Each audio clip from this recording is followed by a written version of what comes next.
Class 10 ছাত্ৰ-ছাত্ৰীসকল নমস্কাৰ। আজি মই তোমালোকক চেপ্টাৰ 5 সমান্তৰ প্ৰগতি এই চেপ্টাৰটোৰ পৰা মেট্ৰিকত অহা MCQবোৰ তোমালোকক মই বুজাই দিম আৰু লগতে কিছুমান দৰকাৰী MCQ তোমালোকক সমাধান কৰি দিম।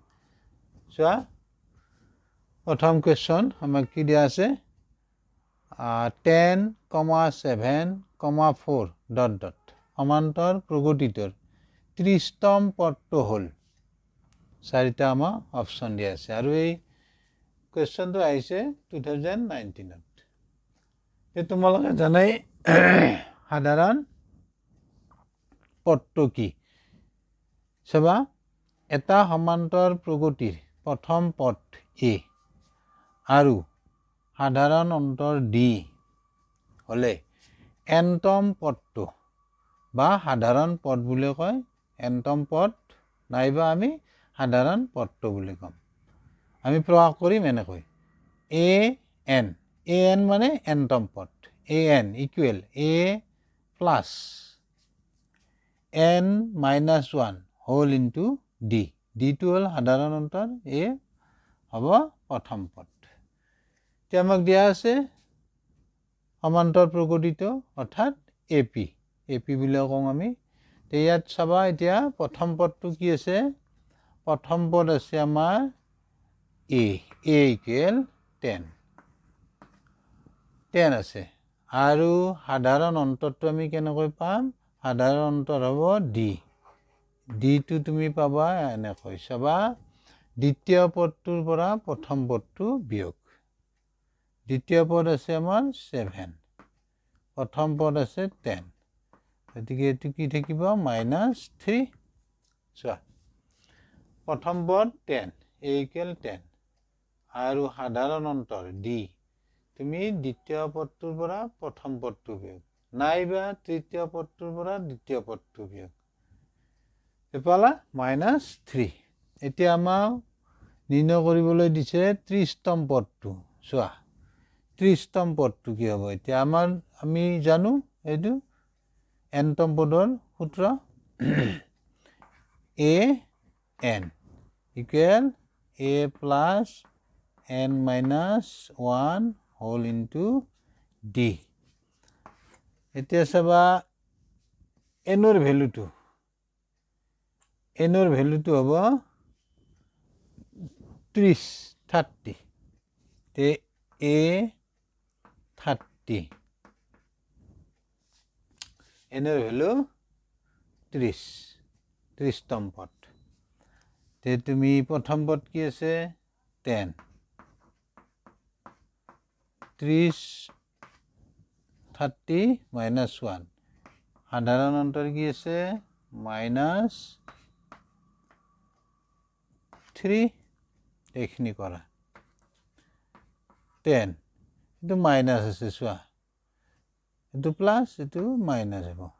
30ৰ পৰা 1 বাদ দিয়া 29 ইনটু 3।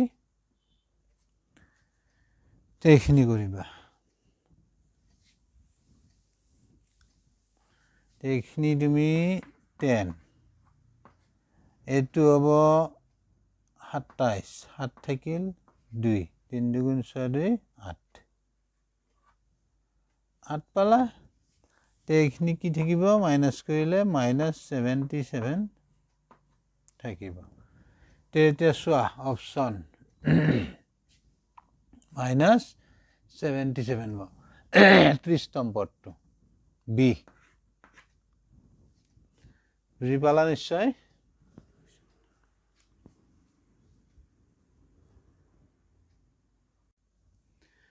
চোৱা, এই কুৱেশ্যনটো আহিছে 2020ত। চোৱা, কুৱেশ্যনটোত কি দিয়া আছে মোক?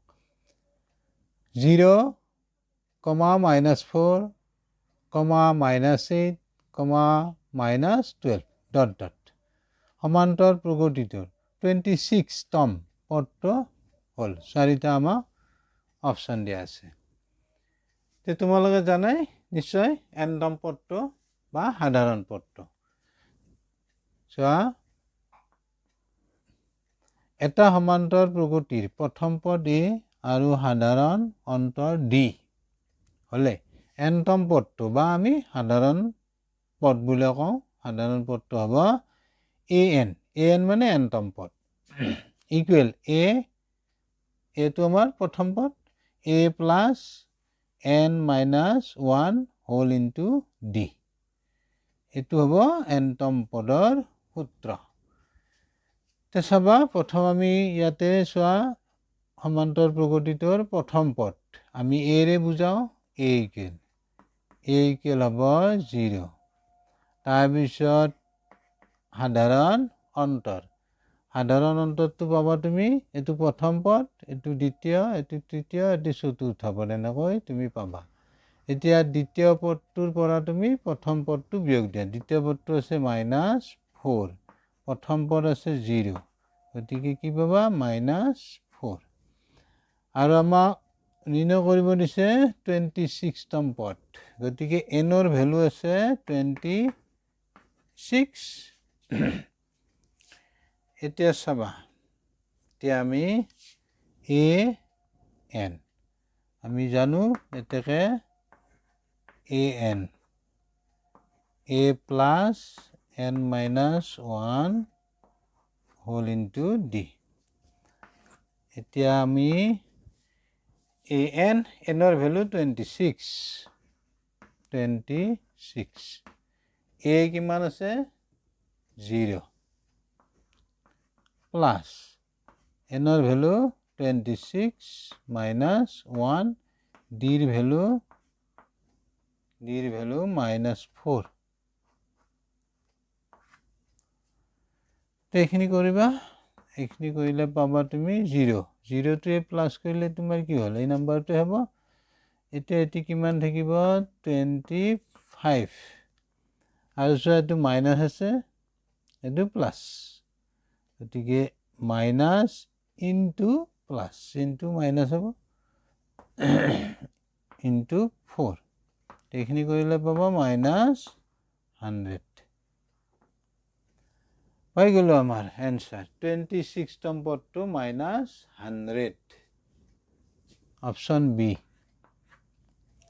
বুজি পালা নিশ্চয়, তোমালোকে এনেদৰে কৰিবা।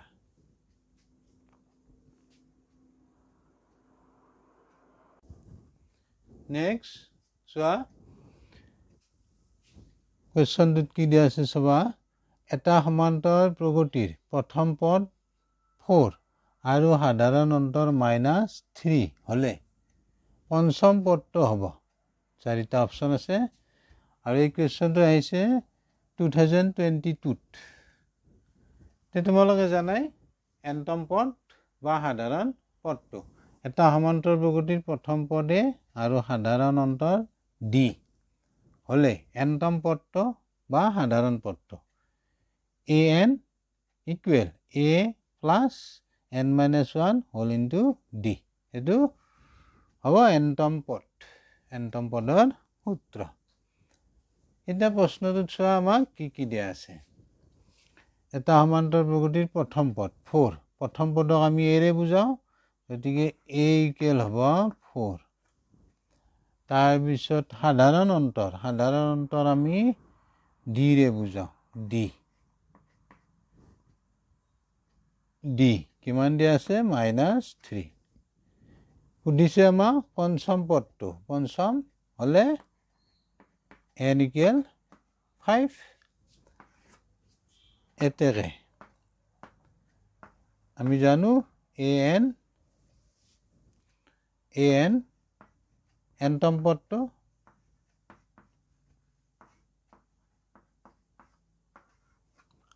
এইটো আমাৰ সূত্ৰ an সমান a plus n minus 1 whole into d. এতিয়া চাবা কেই নম্বৰ পদ পঞ্চম 5, এনৰ ভেলু 5, a ইকুৱেল 4, এনৰ ভেলু 5 মাইনাছ 1, ডিৰ ভেলু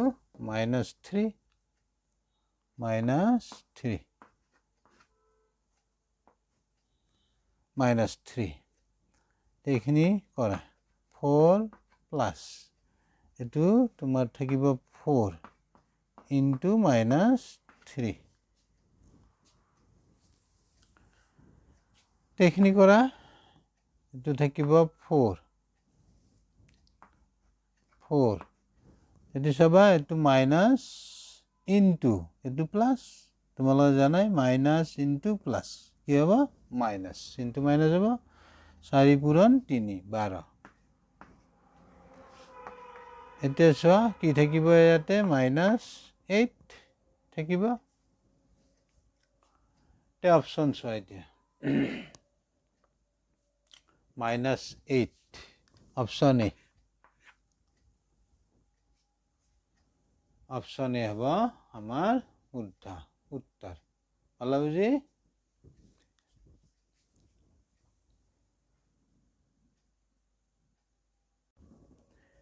নেক্সট কুৱেশ্যন চোৱা যদি 4/5 a 2 এটা সমান্তৰ প্ৰগতিৰ তিনিটা পদ হয় তেন্তে এৰ মান হ'ব 4টা অপশ্যন দিয়া আছে আৰু এইটো আহিছে 2023 3 আহিছে 2023 তে প্ৰথম তুমি এই অংকটো কৰিবলৈ হ'লে তুমি প্ৰথম বুজিব লাগিব সমান্তৰ প্ৰগতি মানে কি তে চাবা মই বুজাই দিছোঁ সমান্তৰ প্ৰগতি ধৰি লোৱা সংখ্যাৰ তালিকা এখন ল'লোঁ 2, 4, 6, 8 এনেকৈ এতিয়া এই সংখ্যাৰ তালিকাখন সমান্তৰ প্ৰগতিত আছে নে নাই আমি কেনেকৈ জানিম প্ৰথম তুমি জানিব লাগিব সমান্তৰ প্ৰগতি কাক বোলে বা সমান্তৰ প্ৰগতি বুলিলে আমি কি বুজো আমি সমান্তৰ প্ৰগতিক আমি এনেদৰে কম যে যিকোনো দুটা ক্ৰমিক পদৰ মাজৰ অন্তৰফল যদি সমান হয় তেতিয়া তাক আমি সমান্তৰ প্ৰগতিত থকা বুলি কম যিকোনো দুটা ক্ৰমিক পদ যেনে চোৱা 2 আৰু 4 ক্ৰমিক পদ নাইবা 4, 6 দুটা ক্ৰমিক পদ তেনেকৈ 6, 8 দুটা ক্ৰমিক পদ অৰ্থাৎ এই দুটা পদৰ মাজৰ পাৰ্থক্য বা বিয়োগফল ডিফাৰেন্স এই দুটা পদৰ মাজৰ ডিফাৰেন্স নাইবা এই দুটা পদৰ মাজৰ ডিফাৰেন্স কি হ'ব লাগিব একে হ'ব লাগিব হলা বুজি এই সংখ্যাৰ তালিকাখনে এটা নিয়ম মানি চলিব লাগিব অৰ্থাৎ যিকোনো দুটা ক্ৰমিক পদৰ মাজৰ ডিফাৰেন্স অৰ্থাৎ বিয়োগফল বা পাৰ্থক্য একে হ'ব লাগিব তে চোৱা এতিয়া হয় নে নহয় তে তুমি এনেকৈ বিয়োগ কৰিবা 4ৰ পৰা অৰ্থাৎ দ্বিতীয় পদটোৰ পৰা প্ৰথম পদটো বিয়োগ কি পাবা 2 এবাৰ তৃতীয় পদটোৰ পৰা দ্বিতীয় পদ বিয়োগ কৰা 6 - 4 2 এবাৰ এইটো চতুৰ্থ হ'ব চতুৰ্থ পদটোৰ পৰা তৃতীয় পদ বিয়োগ কৰা 8 - 6 2 চোৱা আমি ডিফাৰেন্সটো প্ৰতিটো ক্ষেত্ৰতে কি পাইছোঁ সমান পালা বুজি যিকোনো দুটা পদৰ মাজৰ পাৰ্থক্য একে হ'লে সেই সংখ্যাৰ তালিকাখন আমি কি বুলি কম সমান্তৰ প্ৰগতিত থকা বুলি কম তে এতিয়া চাবা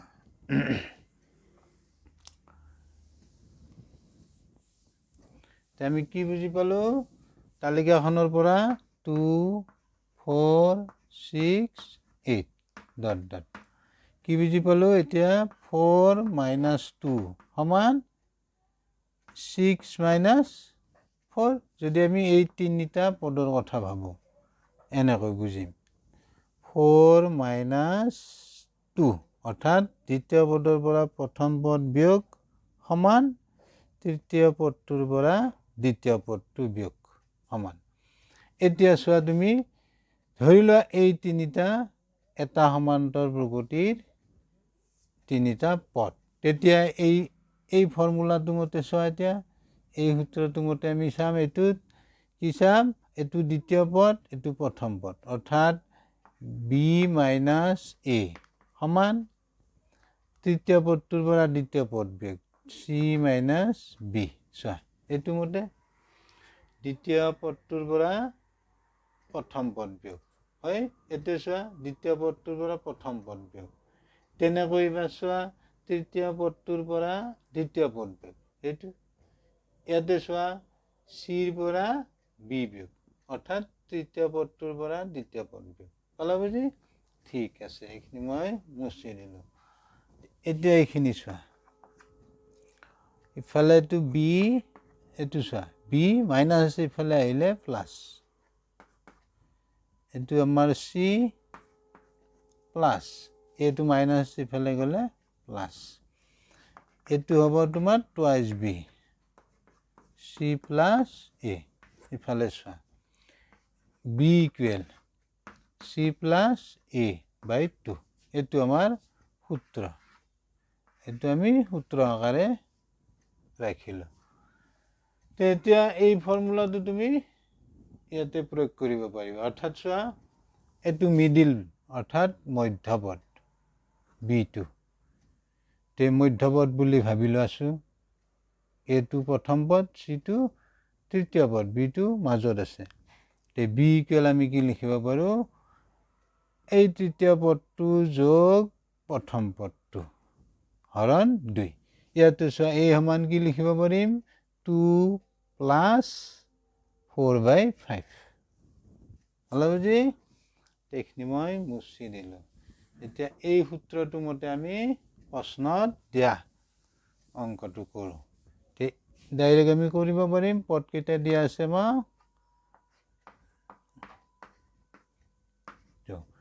এতিয়াকে এ সমান, তুমি এ সমান কৰিব পাৰিবা 2 প্লাছ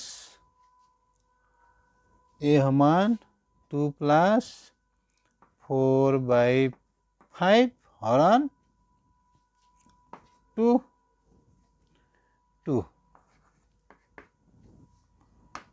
এ সমান, হল বুজি? চোৱা এ সমান 2 প্লাছ 4/5 বাই 2, এই ফৰ্মুলাটো মতে চি প্লাছ এ বাই 2 বি সমান, এইখিনি কৰিবা।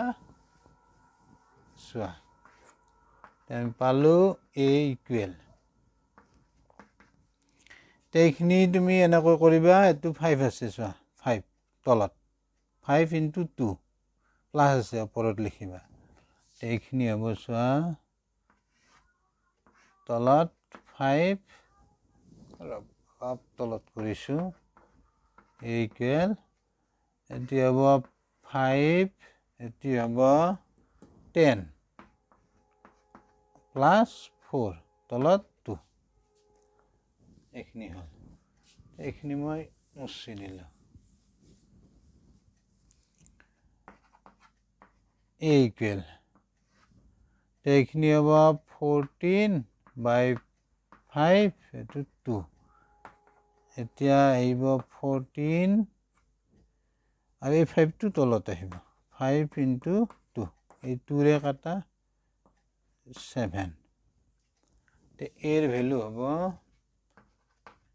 এ ইকুৱেল হ'ব 7/5, 7/5 অপশ্যন এ, এইটো আহিছে তোমাৰ 2023, এনেকৈ তুমি কৰিবা। এতিয়া বুজি পালা নিশ্চয়, তুমি এনেকৈ কৰিব পাৰিবা, এইটো এনেকৈ পাৰিবা, এ মাইনাছ ইকুৱেল এ মাইনাছ 4/5 ইকুৱেল তৃতীয়, চোৱা দ্বিতীয় পদটোৰ পৰা প্ৰথম পদটো বিয়োগ, এইবাৰ কৰিবা তৃতীয়ৰ পৰা দ্বিতীয় বিয়োগ, তৃতীয়ৰ পৰা দ্বিতীয় বিয়োগ, এনেকৈ কৰিব পাৰি। এইটো চোৱা এ মাইনাছ, এইটো এ প্লাছ, দুটা এ হ'ল টুৱাইছে, 2 প্লাছ এইটো হ'ব এইখিনিৰ পৰা তুমি কি পাবা, এইখিনি হ'ব 10 প্লাছ 4 5 এইখিনি হ'ল বুজি আমি পালোঁ টুৱাইছ a ইকুৱেল পালা তুমি 14/5 এনেকৈ পাৰিবা কৰিব a ইকুৱেল 14/5 into 2 এইটো 2 ইফালে পূৰণ আছে হৰণ হ'ব ইফালে 7 ৰিজাল্ট পাই গ'লা সেনেকৈ পাৰিবা কৰিব বুজি পালা নিশ্চয়